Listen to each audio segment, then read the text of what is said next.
Hola, supermatemàtics i supermatemàtiques. Avui descobrirem un tipus de fracció molt especial que té un superpoder secret. Són les fraccions decimals. Veureu que són molt fàcils d'entendre i de transformar.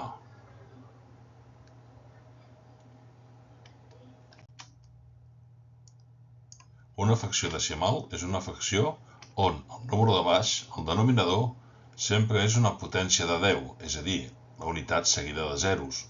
Això vol dir que el denominador sempre serà 10, 100, 1000, 10.000 i així successivament.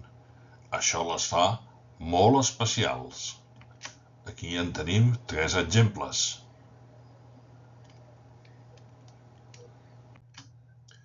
Mireu aquests exemples.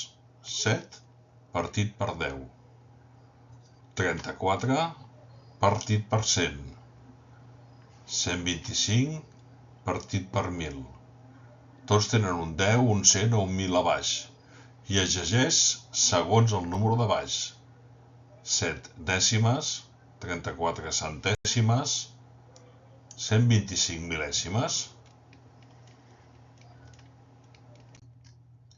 Ara ve el superpoder de les fraccions decimals. Aquestes es poden convertir en nombres decimals de manera molt fàcil, molt fàcil. El truc és comptar els zeros que hi ha en el denominador. Tants zeros al denominador, tantes xifres decimals tindrà el número.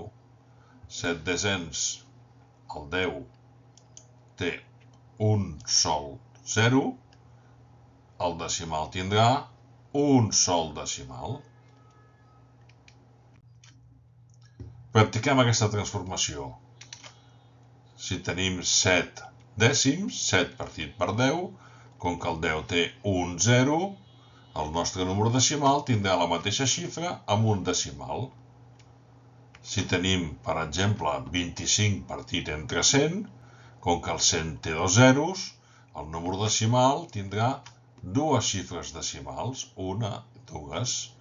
147 partit per 1000, com que el 1000 té 3 zeros, el resultat tindrà 3 xifres decimals. 1, 2, 3.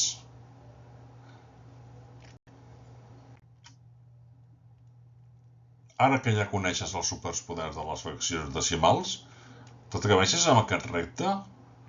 Converteix 4 dècims en decimal i 56 partit per 1000. Les fraccions decimals són el pont perfecte per entendre els nombres decimals. Fins al pròxim vídeo de matemàtiques. Per cert, i la resposta és